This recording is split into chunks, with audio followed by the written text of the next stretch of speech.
Hello, everyone. This is Dr. Han. I hope you all are having great weekend. Depending on when you are watching this video, this is Saturday night. I apologize that I haven't been able to record it, or upload my video yet. I'm recording it on Saturday night so that you can start viewing my video from Sunday morning, okay, through next week as well. Okay, so let me go ahead and talk with you about a study guide. This video, the use of this video is pretty much up to you. You can use this video for your own study, just like individual study between you and me, or you can come to the class on Tuesday, which is the review session, and you can revisit this video after that class to locate several parts that you might have missed. Okay, so basically, pretty much the content will overlap.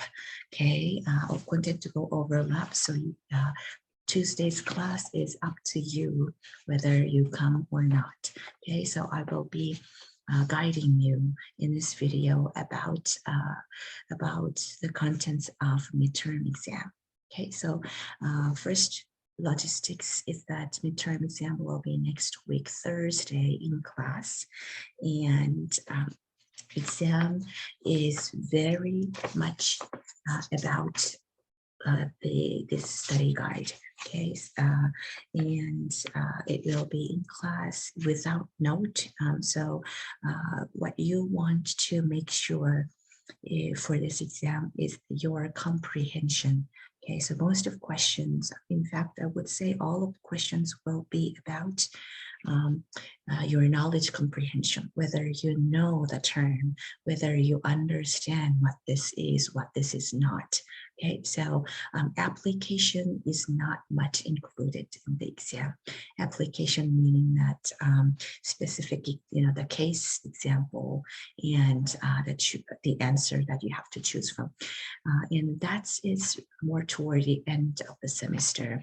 And your project, the term project, will be more about application. So this exam will be more about knowledge comprehension. Okay, so having said that, the questions will be true or false and multiple choices questions. Okay, so 20 true false questions and 25 multiple choices questions. And you can do the math, but there are 8 chapters that will be covered in this exam. And each chapter, the questions are divided very equally. So you can do the math, but the chapter 1, for example, each chapter has about 3 or 4 questions at most. Okay, at most, and you can compare, but each chapter in the study guide has 2 to 5 at most, right? The categories or terms that you need to locate in the material. So basically, you can think that as long as you know the content of the study guide, you are, I think that you will be in good shape. All right. Okay. So having said that, let me share the screen and try to walk you through. Okay. Chapter 1. Okay. Oh, by the way, let me share this screen first. Okay. All right. Okay. So this is the study guide, and then once again, study guide is also posted in WT class under resources. Okay, so you can locate this in WT class. What is interpersonal communication and essential elements of interpersonal communication? That's about chapter 1. Let me go ahead and one summary. Okay, some chapters have chapter summary and PowerPoint. Some chapter has only PowerPoints, and I think there is only one chapter, which is the chapter on conversation, that does not have PowerPoint and it only has summary. Either one is fine. You do not have to review all of them.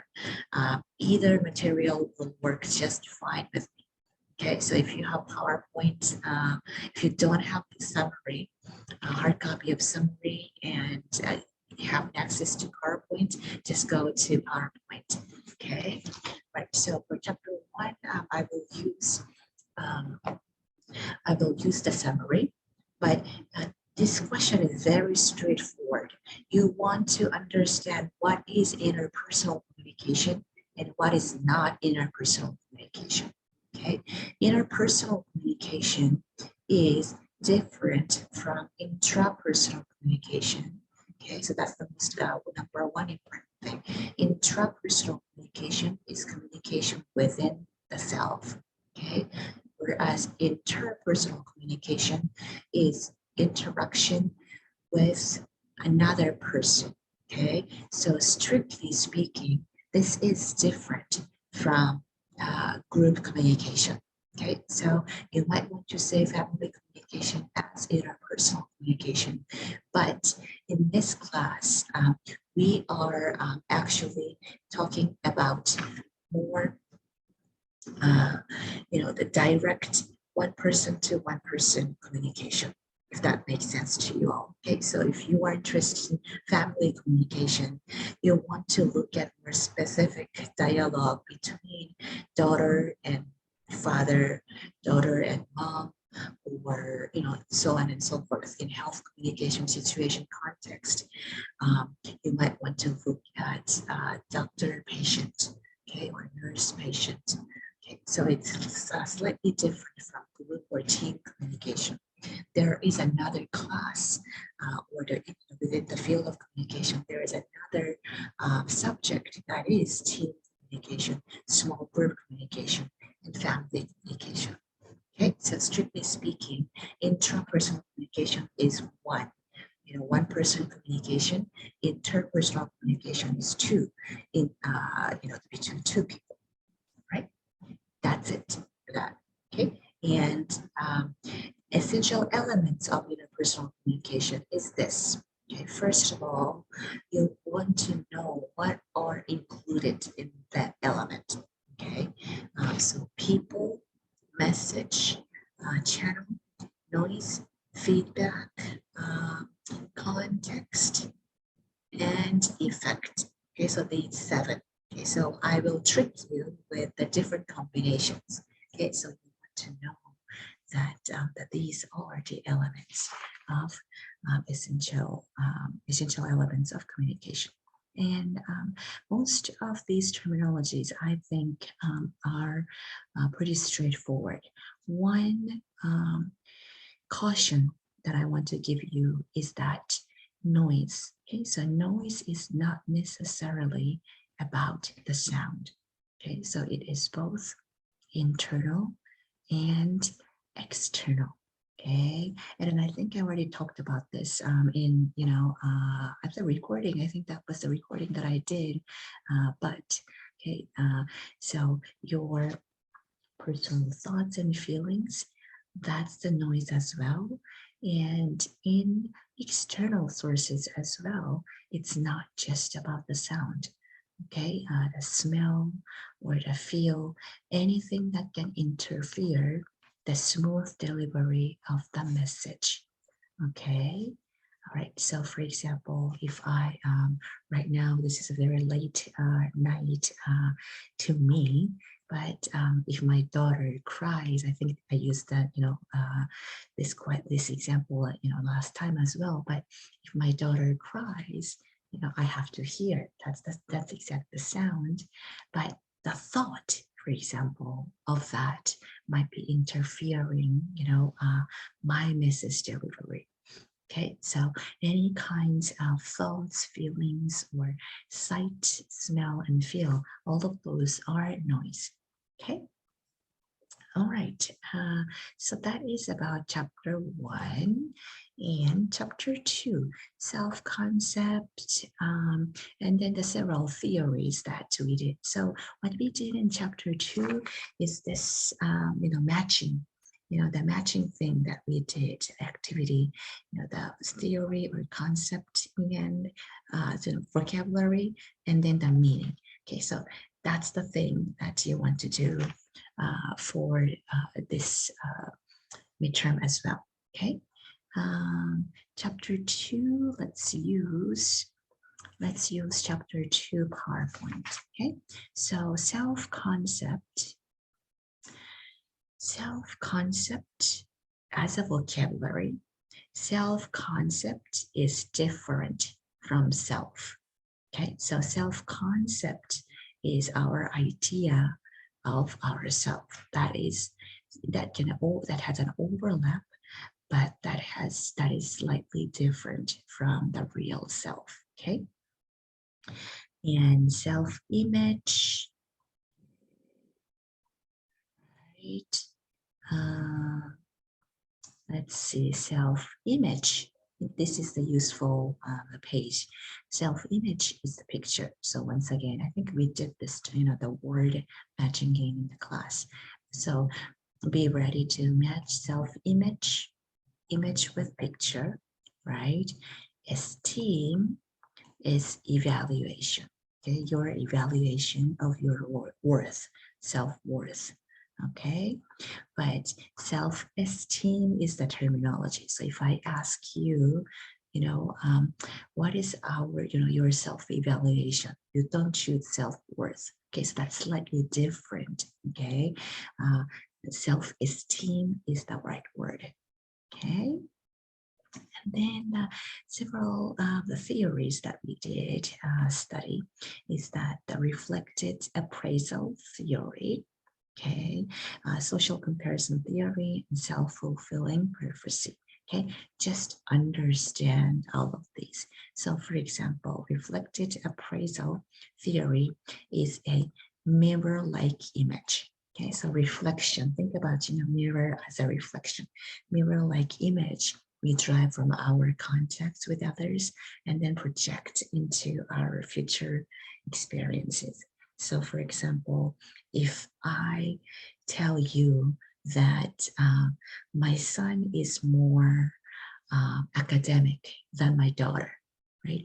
In front of my children, my son, that confirms, my son's self-image, that's about himself, and then he acts in that way. Okay, for example, there are twins, and actually moms do a lot of this, but this is more academic one. This is more athletic one. Okay, you never know. I think that happened for my friends, but that time that mom mentioned, that comment was, I think they were 6 months old. Okay, but that has an impact on their self-image. So that's reflective appraisal theory. Social comparison theory is this. We measure up. Okay, so we assume that this theory assumes that we compare ourselves to others to develop a feel for how our abilities measure up to theirs. Okay, and let's see, and then self-fulfilling prophecy. Okay, is this. You want to understand this as a cycle or stages. Okay, so in a way, self-fulfilling prophecy is very similar to self-reflected appraisal theory, right? We hear something, from our contact, and then we act in that way. Okay, but so the difference is a self-fulfilling prophecy has the stages. Okay, so it works at stages. Okay, let's see. Another is perceived Okay, perceived ideal and those things. Let me see if mine has, PowerPoint has that one or not. Perhaps, okay, I think it's kind of this one, right? Perceived self is your self-concept, okay? We have a perceived version of us, and then expected self is that expectations come from outside, right? Expected self is the self others assume you will exhibit, okay? And ideal self is idealized version of you. Think about the vision that you have in your life, okay? Or think about the image that you try to act, accordingly, right? So we have all different versions of self. So actually self is very much complex, and all of these contribute to formation of ourself. Okay.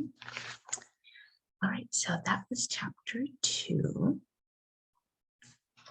Let me drink my water. All right, so chapter 3 is about self-perception, definition and process, and then this theory, attribution theory, fundamental attribution error, and self-serving bias. Okay, so what this means is, okay, once again, if you have a chapter summary, you can take a look at that. That's fine. Okay, what is perception? First of all, this is very much very important. Do we perceive the same social reality? The answer should be no. Okay, with our reality, maybe the reality is the same. Something happened to two different persons, and our perception of that reality is different. Okay, so that's that definition. Let's see. It does not have the definition, but I'm going to take a look at the definition. Okay, and then the process, we approached to it as a process. Okay, so let's take a look at that. Perception. Okay, I think that in the class we focus a lot on this process, right? That there is a stimuli and selection, organization, evaluation, interpretation, response. Okay, so remember that as a stage. Okay, and just understand. Okay, don't have to be bothered about teeny tiny explanation of all sorts. Okay, just know this as stages. Okay, in other words, you want to know that selection, we starts from selecting what to pay attention to. Okay, and then we organize, and then we interpret and evaluate. Okay, and respond. Okay, so it works as a cycle. Attribution theory, let's skip to that attribution part.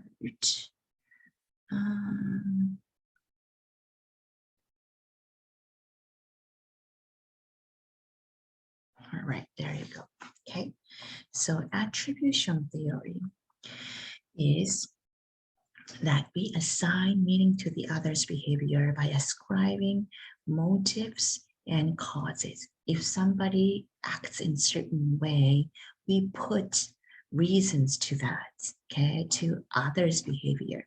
All right, that's the overall theory. So attribution theory is the big umbrella theory, and then under that we have fundamental attribution error, okay, and self-serving bias.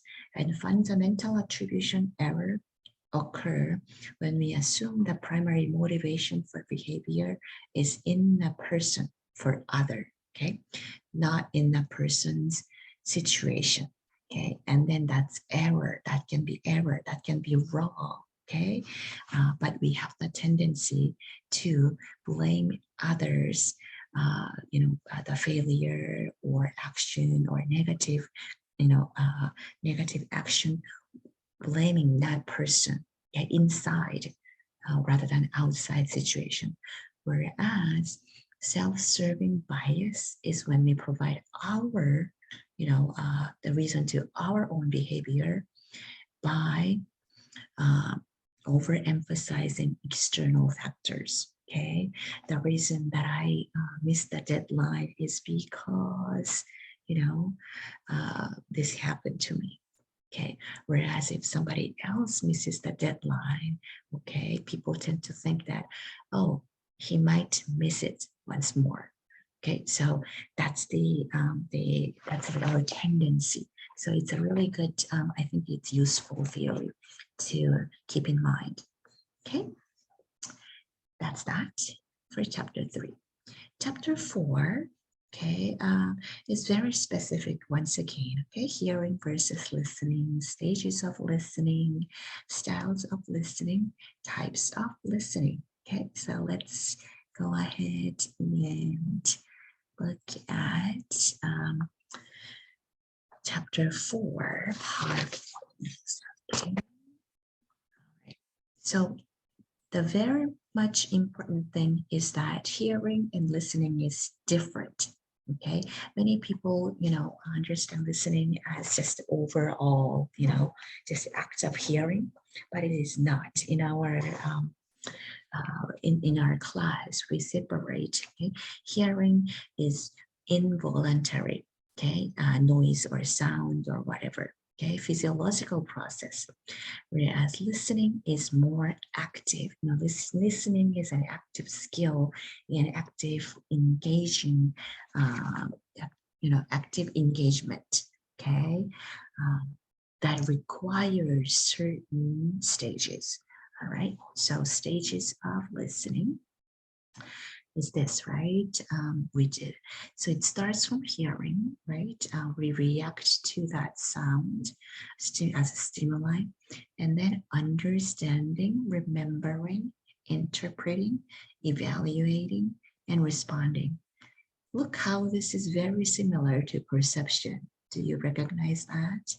It is very similar, right? Because it is closely connected to perception. Okay, so listening is actively perceiving, actively perceiving the utterance and then assigning the meaning and evaluating and responding. Okay, all right. So as long as you understand that, that's okay. That's good. That's good. Okay. So once again, don't get bothered by all sorts of details here. All right. Let's see, but try to understand what each stage is about. Okay, and most likely these definitions and explanation doesn't surprise you. Okay, so try to understand that. Okay, and styles and types of listening. Styles is ways of listening. Okay, so you can understand this as the listening style. People-oriented, action-oriented, content-oriented, and time-oriented. And these definitions, okay, try to once again understand and try to be able to highlight some important things. So for example, people-oriented styles of listening focuses more on emotions and interest of others. It's more like heart, listening with your heart.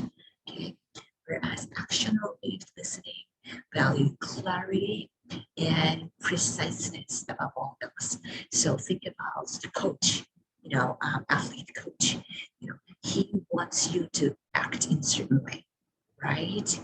In faster or the better form or whatever that is. So requiring certain action. That's action oriented. And content oriented, being intellectually challenged. Content, I put a lot of effort on the content and the delivery of the content because I want to stimulate your brain in class, okay, with the content. So being more intellectually stimulating and challenging. Okay. Whereas time-oriented style, listen style, expect the speaker to get to the point. Okay, so it's more precisely tied to the time. Okay, at this time, I needed to be doing this. Okay, so by this time, I need to be there. Okay, that type of listening. Okay, uh, that was the style. And see, type is like more like this, the goal oriented. Okay, goal oriented. Okay, so don't be, just don't pay much attention to styles, types. That's okay. Okay, if you're not sure about, which is right, that's okay. Right. So, but just be able to match up with that. With the vocabulary and then the content, the meaning. Okay. So in other words, I'm not going to ask you, which is included in the styles of listening, and then you chose these, and wrong. I'm not going to say that. Okay. So it's more about whether you understand the meaning of it. Um, Appreciative, okay, listening is for pleasure. Okay, for pleasure. More like, sometimes I pay attention to uh, right outside. I have a park, big park, and pay attention to the sounds of people playing, having fun, or sound of water. So that's the more appreciative listening pleasure. Okay. Comprehensive is for knowledge, right? So knowledge comprehension. Okay, so I think that you are listening my talk as knowledge comprehension, right? And then critical or deliberative is more analytical. Okay, so for example, I'm teaching this semester, I'm teaching the graduates course for rhetorical criticism, and I ask lots of critical questions. So, in other words, the way that some students are reading the textbook is more analytical. They are analytically required to read the textbook or listen to my talk analytically. Okay, emphatic is for support. I think this is more like, let's see, it's more like people that might have the tendency to have this style of listening. Okay. All right. Okay, so that is that for chapter 4. Let's move on to chapter 5. Okay, so chapter 5, language, and chapter 7, conversation, were the order that we covered in the class. Okay, so what is language? What is language? And then the language code trio, let me explain that. Triangle of meaning, denotative versus connotative meaning, euphemism, emotive language, and bypassing. All of these are, I think you all know by now that knowledge comprehension once again. Okay. So, for example, language is a code or a system of arbitrary symbols that permits a group of people to communicate and share meaning. Okay. There is no open-ended question. Okay, so just understand this sentence as the definition of language. Okay, and then this is the trio. Okay, this is the language code trio: semantic code, syntactic code, pragmatic code. Okay, and I'm giving you a good hint is that I'm not going to give you teeny tiny detailed question about this. Okay, so just know that for the words, there are different levels of meaning. Okay, so for example, semantic code is that the use of the same symbols to communicate. Apple is for eating, that apple we can imagine. Or these days, I think, Apple computer, right? But that there's, word has a certain thing that indicate. Okay, and then syntactic is the more grammar, establishes the conventions guiding word use. Subject word is English, or verb is English, right? In Japanese, subject comes first and then verb comes the very end. Okay, so that's the syntactic code, agreed code. And pragmatic code is this more bigger meaning, the usage that we all agree with. Okay, is like this: coordinate our efforts and cooperate with each other in order to agree on appropriate code. Okay, so there is a certain code for joke, humor, right? Or sometimes just a certain phrase or expression has a certain use in certain context. Okay, so it's the trio, it's like a small to large. So you can imagine as a triangle, right?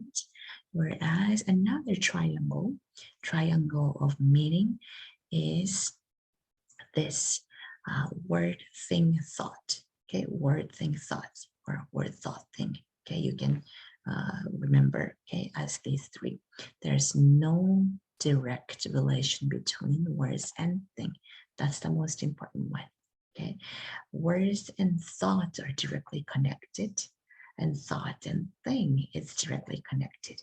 So in order for a word to get to thing, it always process, okay? It is always processed through your thought, okay? That's why we have lots of miscommunication, okay?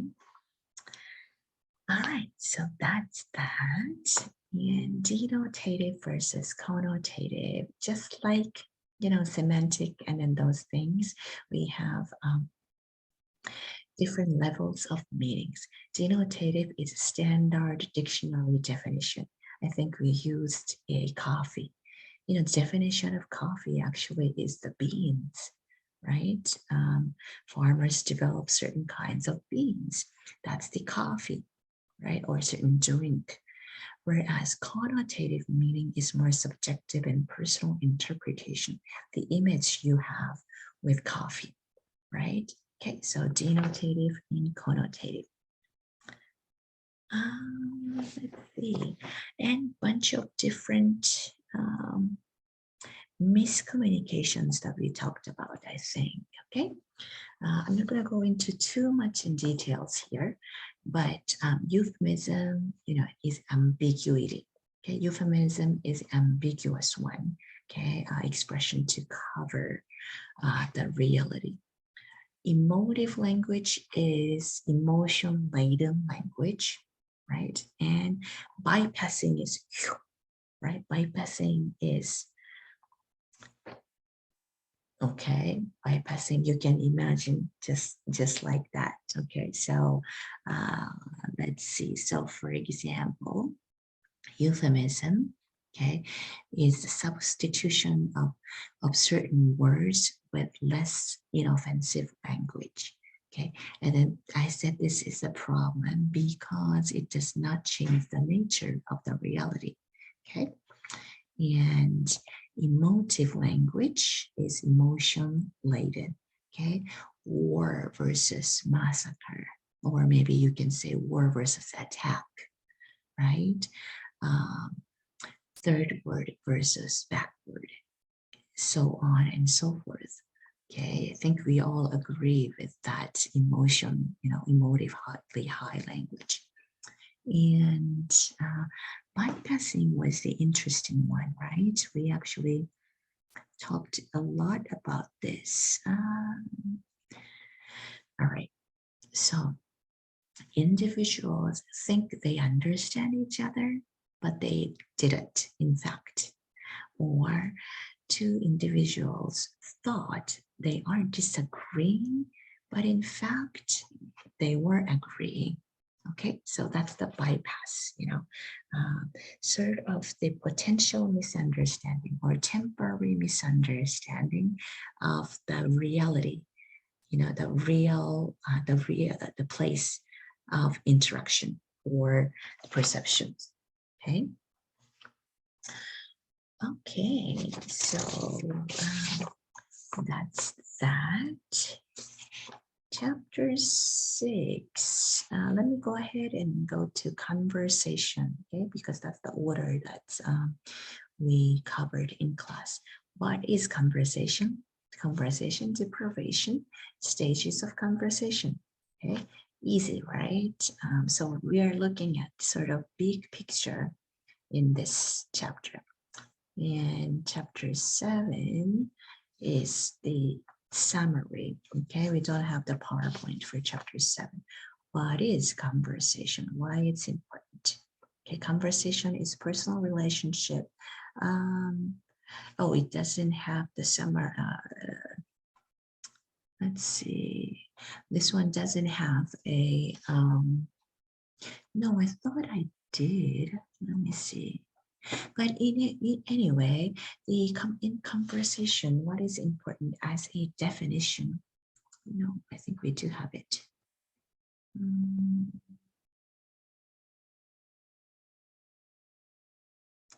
That's okay. I think you can easily locate in the textbook. Okay, but basically, I remember how I formed the question in the midterm. Is that conversation is more informal. You know, think about the compare between public speech versus conversation, right?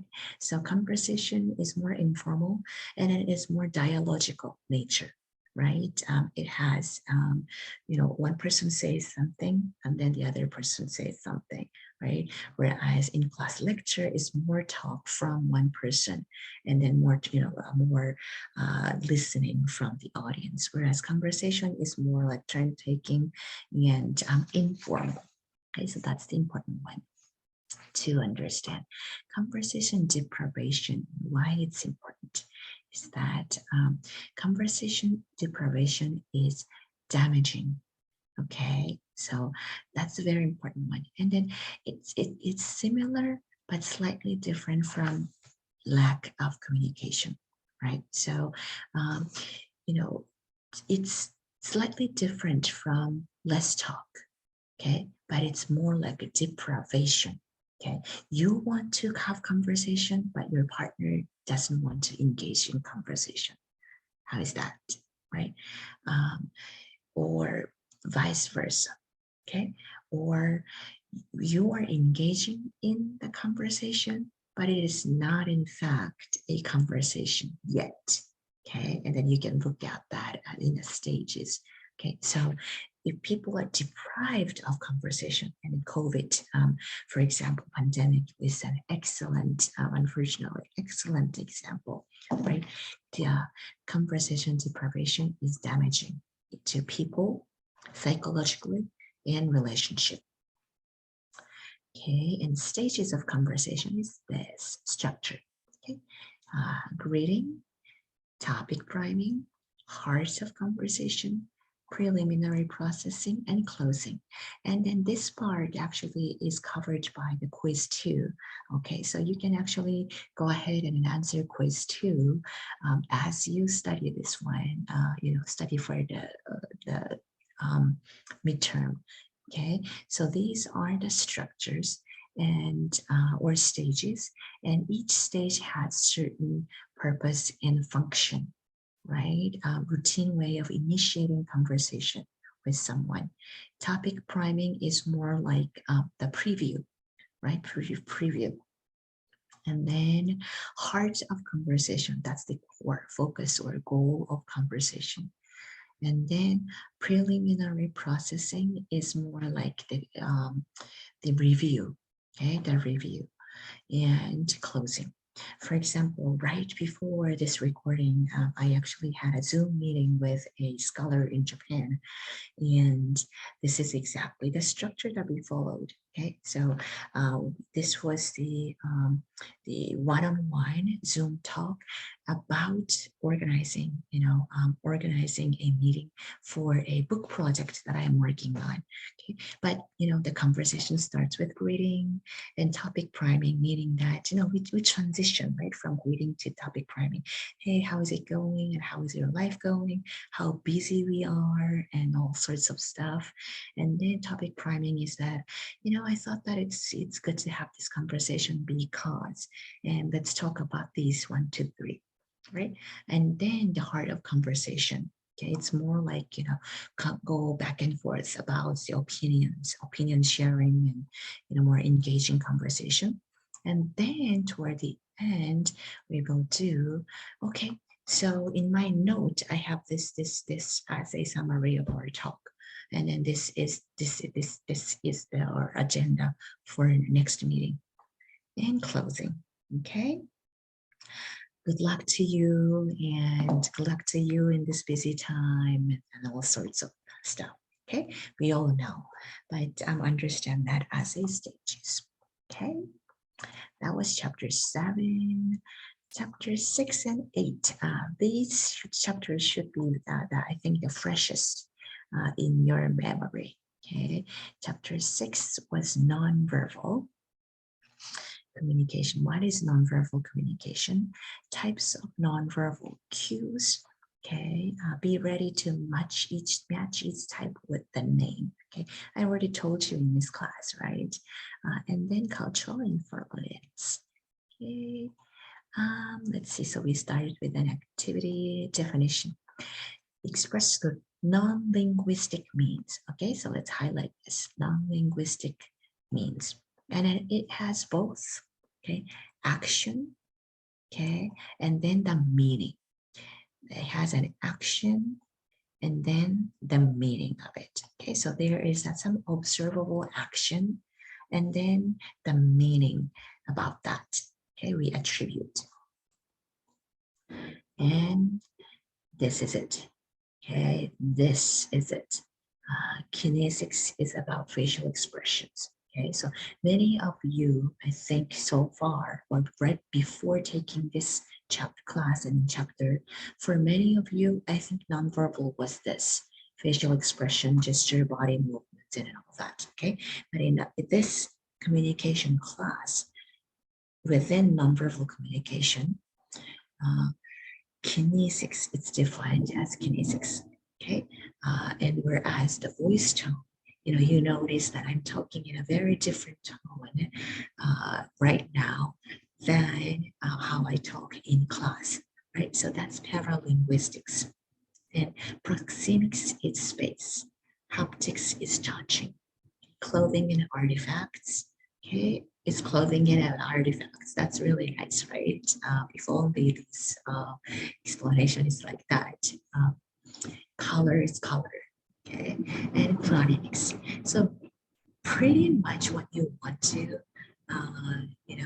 know is that facial and body is kinesics. And paralinguistics, I think, is easy to understand. Para is something attached to. Okay, so if anything's attached to linguistics, that's paralanguage, paralinguistics. Okay, that's that. So kinesics, proxemics, okay, space. But think about this term. We approximate the distance.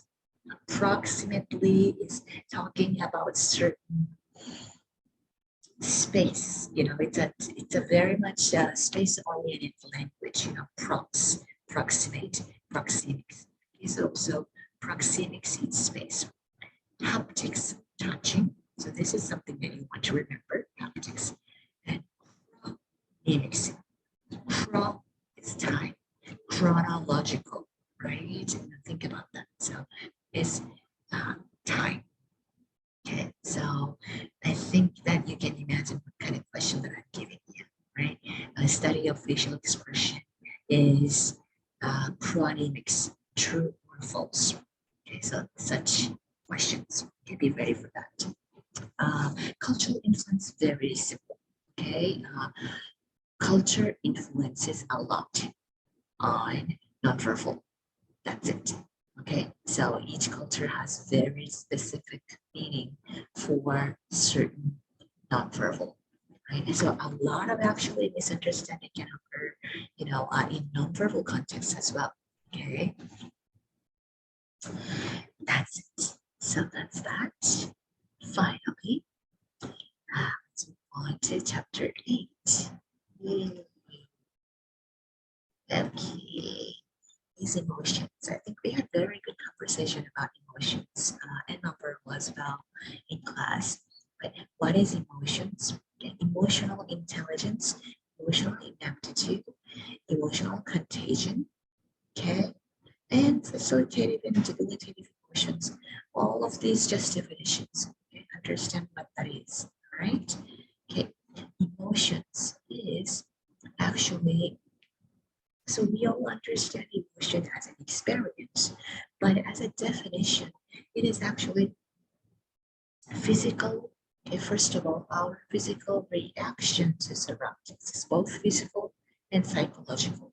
Okay, reaction to surroundings and other people, and it's our responses to difference between self and environment. Okay, so for example, if my room's temperature is too high, okay, I will respond with certain emotion. Vice versa, if temperature drops down, I will respond with certain emotions. Okay, reading certain people's nonverbal facial expression, I respond with certain emotion. Okay, so it has accompanied by physiological changes and and psychological as well. Okay, but many people forget about this physiological changes. Right, we think that it's only occurring in our mind here, and we kind of forget to control our body part, right? But it's actually a lot close to our body reaction. And cultivate greater resilience, meaning that by awareness of emotion, okay, cultivate greater resilience, meaning that coping, the way to cope, okay. But in any way, just focus on the definitions. Okay, emotional intelligence. We talked about it in class. Okay, is this good balance, that ability to have the balance. Okay, emotional balance, emotional intelligence helps us maintain emotional balance. All right.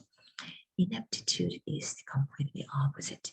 Emotional ineptitude is our inability to control emotional response. Okay, so you can easily think that's a problem that can lead to personality problem, or that can lead to relational problem. Okay, and emotion contagion. I actually like this. I actually like this word, but emotion is contagious. You know, it's very important for us to understand as a reality. Emotion is contagious. Okay, emotion contagion is people expose us to a certain mood, and like germs, okay, we get contaminated by that. All right, highly empathetic people mirror the mood, right? So we actually need emotional or cognitive restructuring to first to be aware and to choose how to react to that. Okay, all right. But emotion contagion is the fact. Okay, and then facilitative versus debilitative emotion. Facilitative, positive, debilitative, negative. Okay, so when we perceive that our interactions support our well-being, we usually experience positive or facilitative emotions. You know, think about all kinds of words that you can associate: love, support, compassion, empathy. Okay, when we gain that, when our environment gives all kinds of, you know, those, we have facilitative emotions. Whereas debilitative emotion occurs when we perceive that others impede our well-being, usually experience negative or debilitative emotions.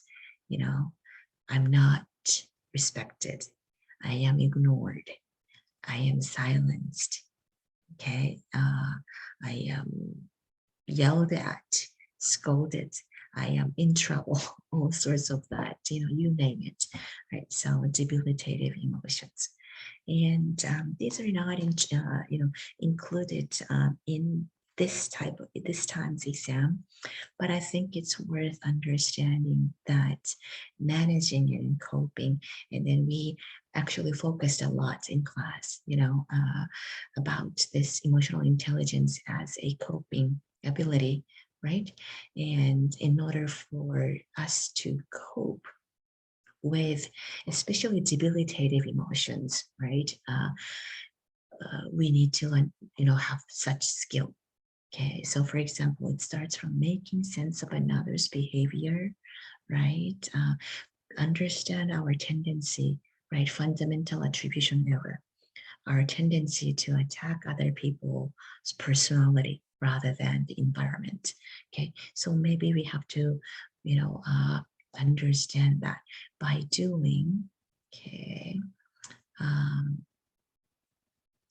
let's see, by doing this, okay, by doing, I think what I meant to do is restructuring, okay, where does it have the restructuring? Anyway, recognize that thoughts cause feelings. So if you feel something, you want to understand your thoughts, okay, how you're perceiving that person's behavior.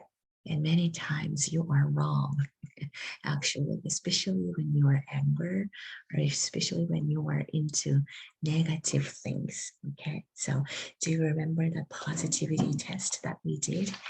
Um, if our thoughts are become positive, our perspectives expand. Okay, and then that's opposite is the same. When we are angry, our muscles get tense and then our perspective shrinks. Okay, so cognitive restructuring. Oh, I am angry. That means that I am thinking very much narrow. So let's open up. Okay, and then you want to choose the right words. And sometimes by doing that, just try to smile and choose the right words. Okay, and you can say that I was angry, or it hurts me, by certain tone and more respective manner. Okay, that has more effect.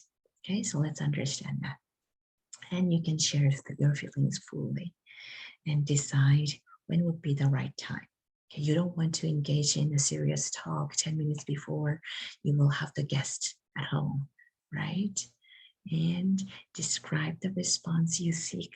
I wish you can talk to me in this way rather than this way. Okay, that person might not change their attitude right away, but over time it does have an effect. Okay, all right, so let me stop the share. Okay, so that is all about the study guide. Once again, I will be happy to take any questions or questions or focus on any parts in class. If you have a specific request, you can either email me or come to the class and the study together. But if you want to use the class time for your own study time or taking a quiz, go ahead and do so. All right, I will make an announcement once again, but Tuesday class will be optional. But on the Thursday in class without notes. Okay, so I want you to review your material and understand, okay, knowledge comprehension. That is all about the study guide and heads up and the preview for the midterm exam lab. Okay, thank you all, and I look forward to seeing you on Tuesday and Thursday. Bye.